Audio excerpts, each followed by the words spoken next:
I'm pregnant. Ah! Oh my gosh, it is so surreal saying that.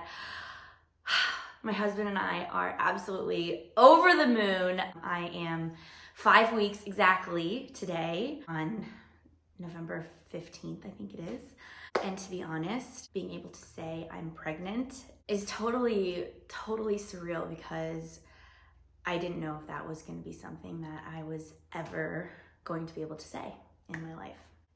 So I've got the house to myself right now. Steven is at a haircut, and I thought I would just use this time to just kind of be very candid and very open. For those of you who don't know my story, hi, my name is Carolyn. I'm the face behind BeautyBeyondBones, the blog. And I don't love talking about this. When I was in high school, I had a very severe case of anorexia. I got down to about 78 pounds. My hair had fallen out, skin was gray, I was gaunt, I was skeletal, I was in pre-menopause, I was osteopenic, and it was one of the most devastating times. And truly the only reason I'm here today is by the grace of God. And He is the reason why I am, 15 years strong in recovery. I'm getting emotional and out of breath because it's, pregnant.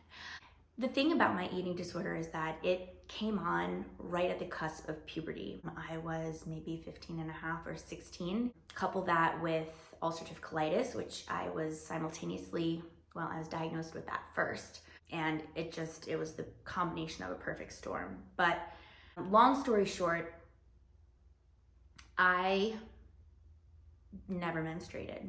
I was in high school, I was 16, I come from a family of late bloomers, so it was just like, okay, well, it's gonna come eventually. And then the anorexia hit. Your body is in a state of starvation. And so basically it shuts off any of those non-essential functions of your body to focus solely on survival. And so I didn't menstruate. My anorexia was terrible. And all throughout high school and the first year of college, or what would have been college, I had to stay home after the first semester. Wasn't allowed to go back because I relapsed. But anyway, my body was in that state of such depletion for so long.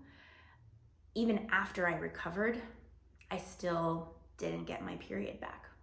And, I was told at inpatient that my body was in premenopausal state in terms of hormones, that the starvation, the depletion, the overexercise, they hoped my period would come back one day, but there were no guarantees. For years and years, I just kind of had to come to terms with the fact that I probably would never be able to have children. That, I was gonna have to adopt, which is beautiful and an incredible way of being a mother. And I never thought that it would be possible for me given how much I destroyed my body and really damaged my fertility. So fast forward, I've been in recovery for, years and years, still no period. I'm in my 20s, no period. When I turned 25, it was around Christmas time, and I just remember standing underneath the Advent wreath. I wrote a blog post about it, but our church has this huge Advent wreath above the sanctuary, and the priest was kind of just saying how he loves having it above the sanctuary because he just sees it as a vortex where the prayers go straight up to God, And I was walking towards communion, and I was standing underneath the Advent wreath waiting, and I just remember just praying, please let me be fertile, let me menstruate. And a week later, I did. So I saw that as an incredible miracle that, God bestowed upon me. My periods, though, were very irregular. I would get maybe 4 a year. It wasn't until I started dating my now husband that I started menstruating regularly. I would attribute that to really putting my fertility at the front and center of my priorities. I was dating this man who I wanted to marry and I wanted to have children with. And so I decided I need to do everything in my power to be able to menstruate. I am a runner. I've always been an athlete. I've always been slight. You know, I've never had to worry about my weight, but I will say I've never let myself get past that. You know, I've always kept myself on the lower end of a healthy weight range because that's where I felt comfortable. Coming from my entire history with Ed, that's just where I felt good. You know, I was running an hour a day, nothing crazy, but that was 7 miles and I loved it. And as a result, my periods were always just a little off of normal. Like, you know, some months it would be 29, some months it would be 34, some months it would be 37. You know, I was getting a period each month roughly, but it was never like, I would always find that whenever I would eat a lot, the next day it would happen. Like I just needed that little oomph to get over the hurdle to menstruate. I don't love talking about this. This is like, I've never felt comfortable talking about this even with my friends. So I can't believe I'm talking about this to the internet. But all that to say is that I wanted to make this video because I wanted to share with all of my other Ed warriors, all of those other young women out there who have a history of anorexia or an eating disorder in their past, that it is possible. There is hope. Because I wish I could have seen this video right when, you know, the shoe dropped and I realized like there is a life after an eating disorder. And you know what? That wasn't it for me. There are things to look forward to. And I haven't completely thrown everything away, that there's hope, that it's possible. So I want to start out by saying that after my husband and I got married, we didn't start trying to have kids until October. And that's when we conceived. So if that's not a miracle from God, I don't know what is.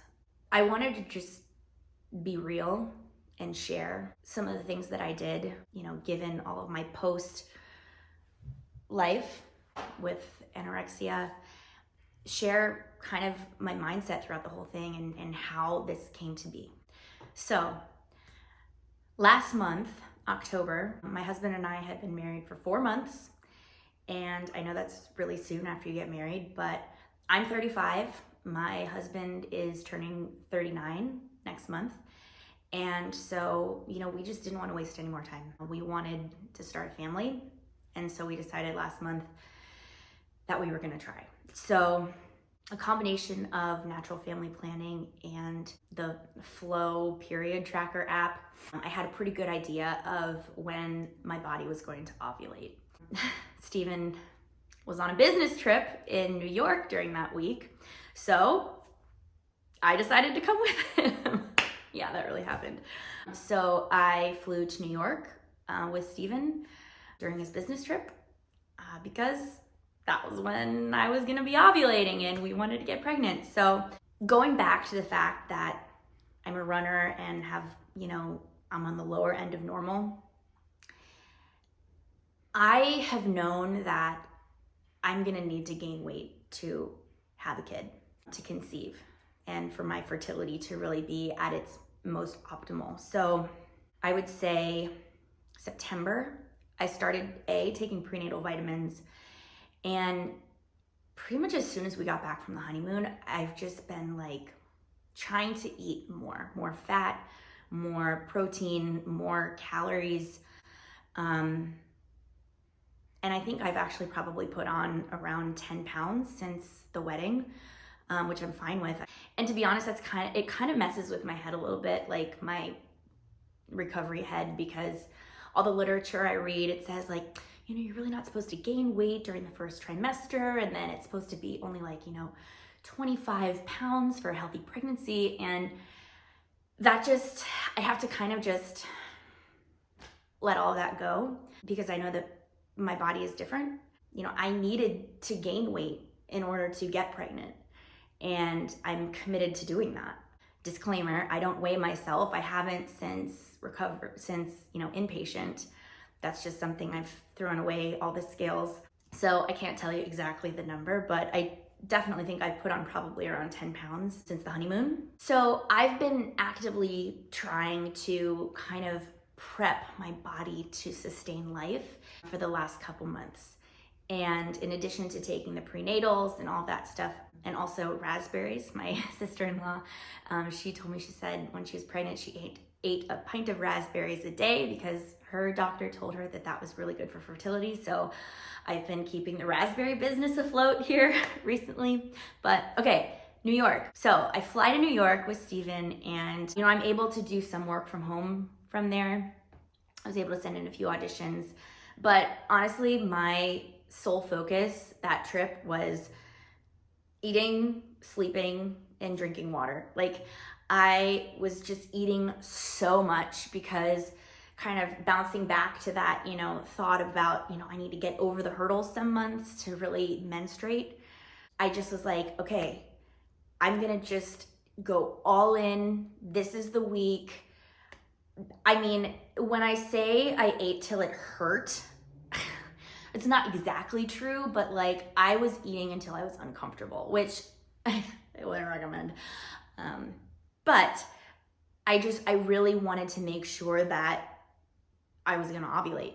I was getting, smoothies and, going to Whole Foods and just hitting their hot bar and so many Lora bars. Oh my gosh, all the almond butter, all the mixed nuts, all the honey, all the, all the avocados, all the calorically dense food, all the salmon, all the, I was just, give it to me, Anyway, I did all those things because I wanted to just provide the most open to life environment possible.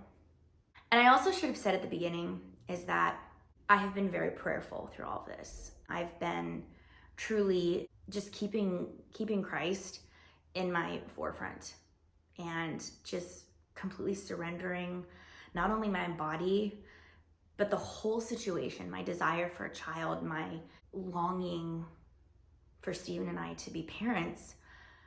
I've just surrendered that.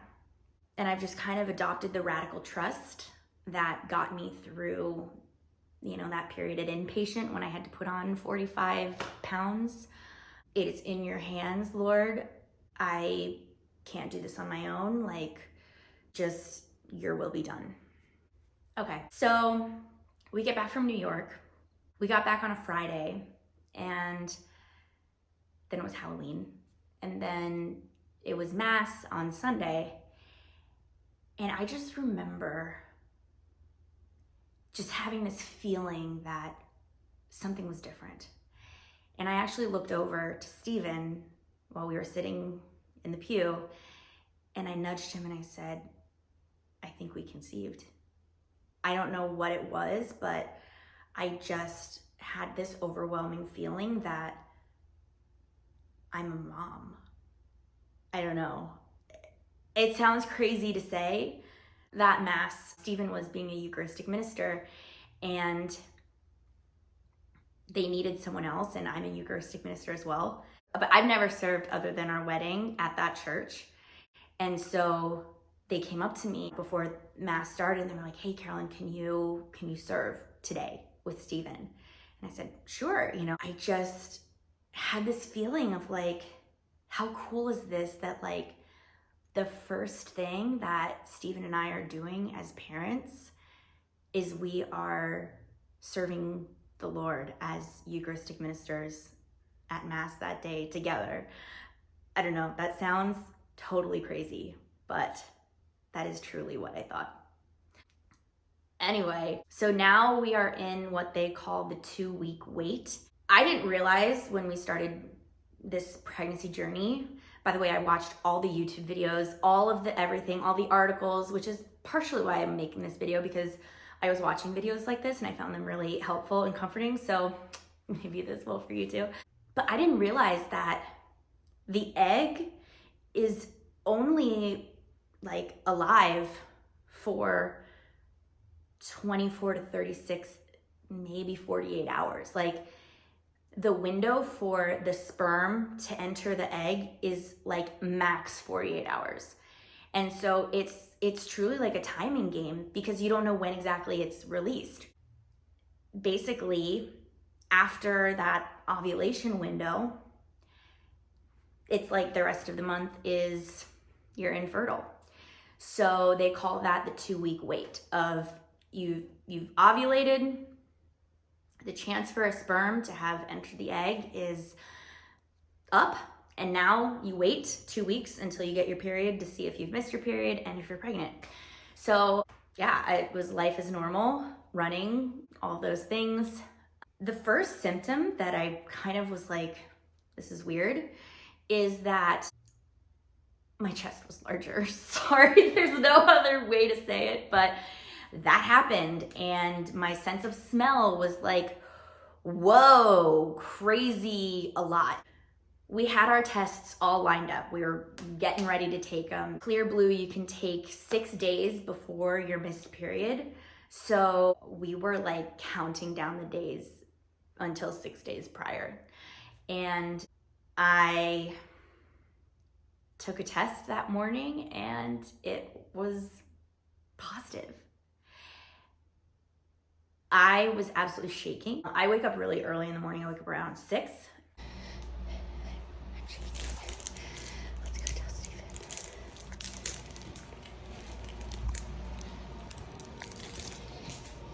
Hey, babe.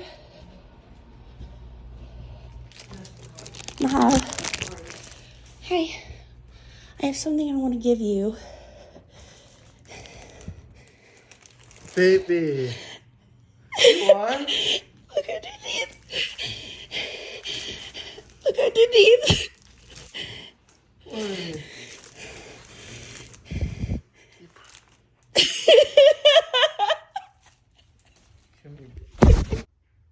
But it was just so amazing.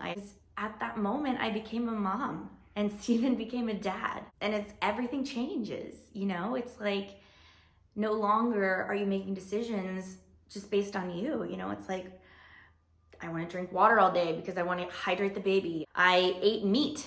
I ate meat for the first time in 20 years. 20 years.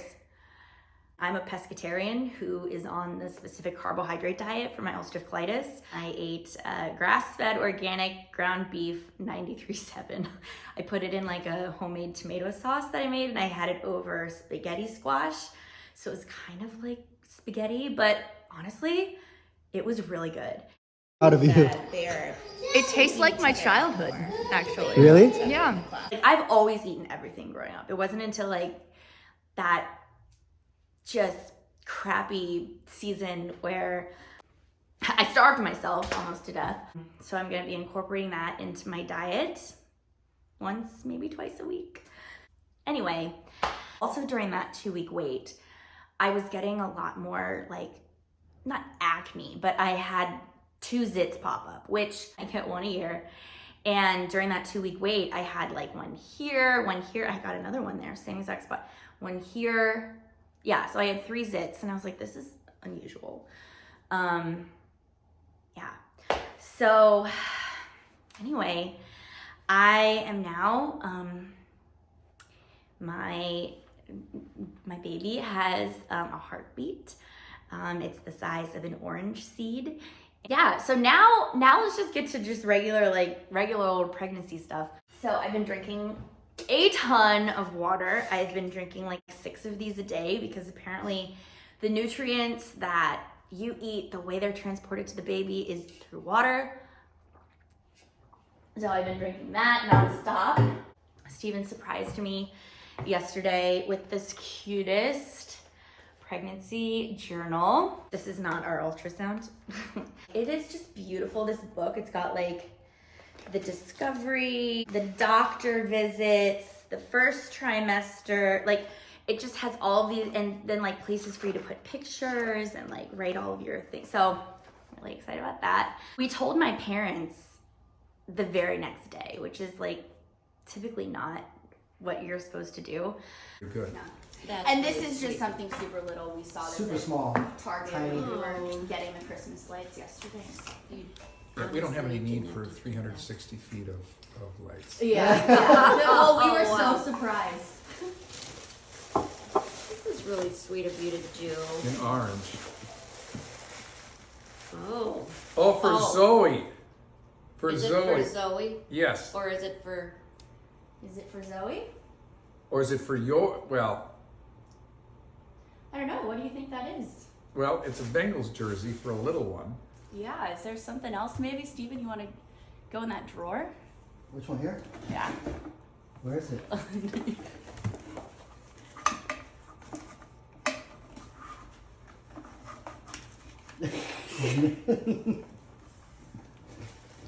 Are you shaking? Oh my goodness, congratulations.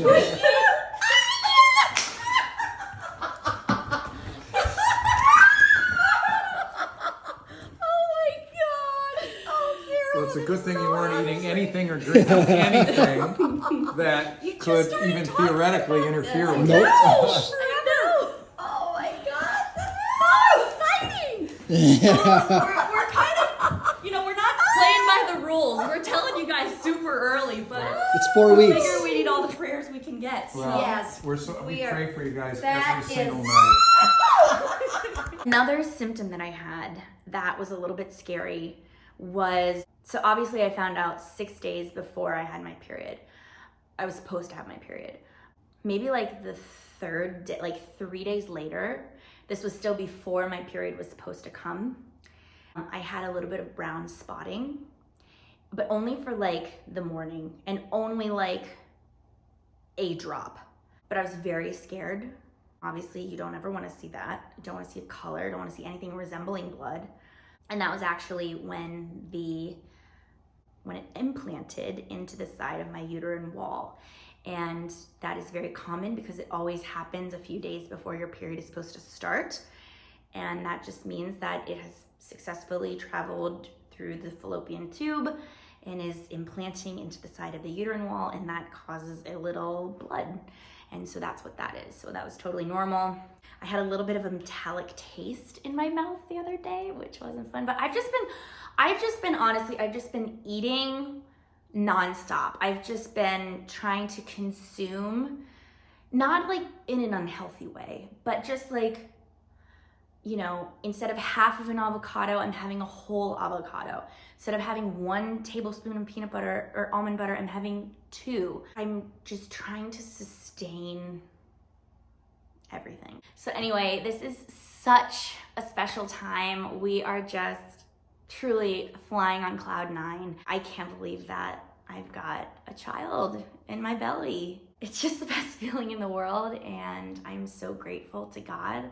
The first thing that Steven and I did after I showed him the pregnancy test, and of course we had all the screams, the giggles, the cries, the oh my gosh.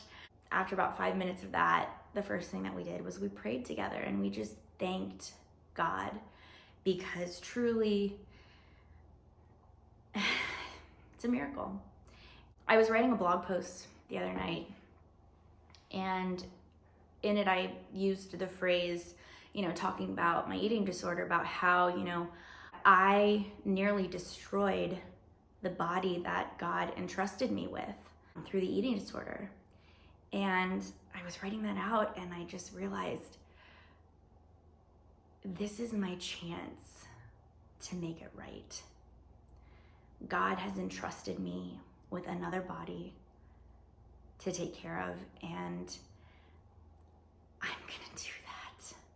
I am going to give this little baby everything that it needs, and I'm going to just do everything in my power to make sure that he or she is healthy, that I'm giving it all of the nutrients, all of the water, all of the sleep, all of the rest, because this is my chance. This is my do-over, and it's such a gift. It's such a gift. So, kind of in closing here, thanks for watching. I know this has kind of been all over the place. By the way, both Steven and I think it's a boy. My 4-year-old nephew, he thinks it's a girl. So, jury's out. Nobody else is saying what they think it is, so that's all we know. I guess just to close, there's hope. Eating disorders truly ravage the body, mind, soul, spirit. I think especially after you lose your period or you don't get your period, or, you know, that's such a fragile thing that the eating disorder shatters first. I think that for a lot of recovery warriors, it's just an area of life that they kind of put into a box and put deep down in their heart. You know, they kind of don't want to think about it. And they kind of come to terms with the fact that it very well might not happen. And that's how it was for me. And that's actually why I didn't date for a long time. It's not the end of the story.